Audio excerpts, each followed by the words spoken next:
I'm Shani, Danika's cousin. And growing up, Lavon, Danika, Yasmin and I would spend so many summer holidays, Christmases, weekend sleepovers together. A lot of that time was spent practicing dance routines. Our family were and we used to use occasions like this to perform. We really thought we were going to be the British Destiny's Child, so we put a lot of time and commitment into rehearsing. And every now and again, in those rehearsals, there would be a clash. Obviously, most groups have big personalities. Lavon was typically the leader. She would do all the choreography. Danika was the secret superstar because we would perform and she would come up with some surprise moves that we didn't know. And everyone would be like, hey! And as for me, I was just happy to be there at the rehearsals. So, during these clashes, Danika would disappear, and Yasmin and I usually gave it about 5 minutes for everybody to cool down before we went to look for her.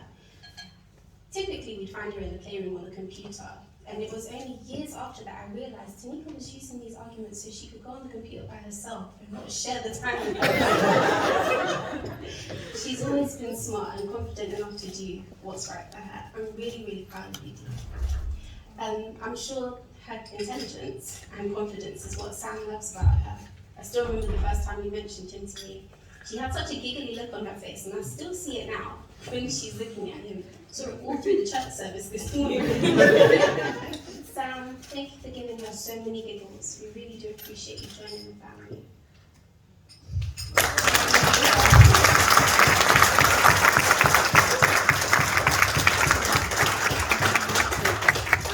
Hi everyone, my name is Vega. I'm Danika's best friend.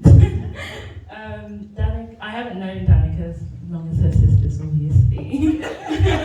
We met a few years ago in church, but before that, sorry, she knows where I'm going. Before that, I would see Danika around Norwich City and UEA campus, and I kind of look and be like, oh, she seems really cool. Like, maybe one day. Little did I know that a few months later, God would just hand deliver her, and she would walk through church doors with red hair, that twinkle in her eye that we all love, and we would become best friends. I think during the years that we've known each other, we've gone through some of our best and worst moments in life, and Danika has been her amazing self, strong, confident, resilient, happy, the most fun person that I know. And I'm so excited to see you join with Sam. I remember when you first went on your first date, and she was like, oh, he's a bit different. I kind of encouraged her, and I was like, just give it a go, who knows? Then she comes back, hops on a call with me, and she's like, yeah. She's lovely. It has been beautiful and a real honor in my life seeing you guys do your life together and figuring out what works best for you. I'm so proud of you both. Anyway, yeah, we can cheers to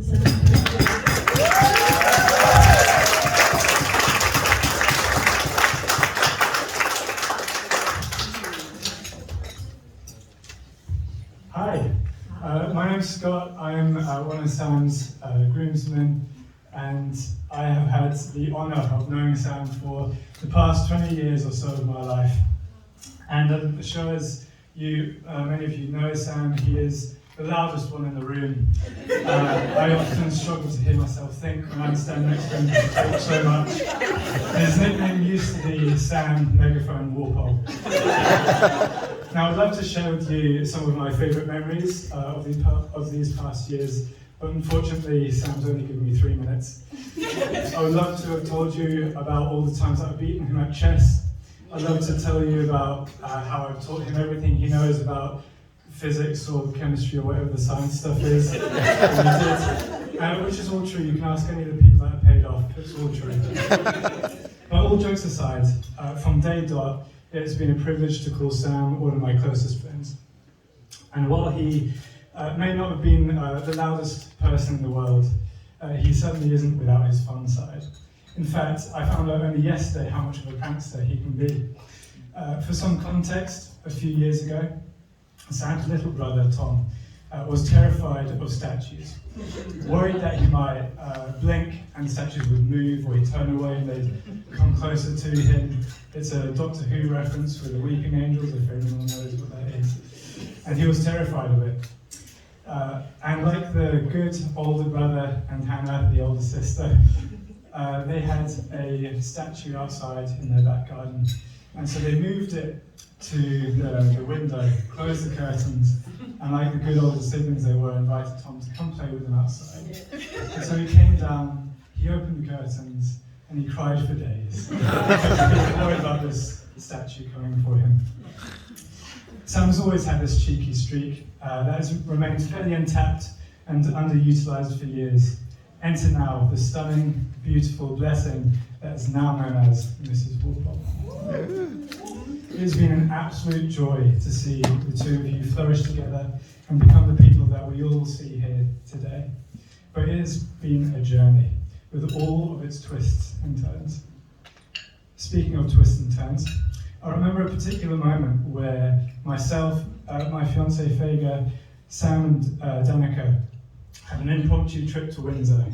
And in our meanderings, we happened to head to a small river. We hired a boat between us, and when deciding who to captain the boat and to drive it, or whatever you do with making the boat go forwards, Danica, ever the enthusiast, leapt at the opportunity. And so as a gentleman that me and Sam were, we sat in the back and let the ladies go forward, and Danica was at the helm of the boat. And it was mainly only the third time that we bumped into the side of the river, our second near miss with other boats, or the collision with a duck family, that we asked Danica about her boating experience, to which she replied with confidence, this is her first time ever driving a boat. Thankfully, we made it back, and she is an excellent driver of boats. As I've said, it's been such a privilege and a joy for me to see both Sam and Danica grow together into the people that they are now. I know that they've helped me with so much in recent years, and they are an intelligent, fierce, compassionate, gentle, and encouraging couple. You are truly lifelong friends, and I'm so honoured to be here today to celebrate with you, and I wish you all the best in the brightest future ahead. So if you could all raise a glass to Dr. and Mrs. Megaphone Woolpop. Yeah.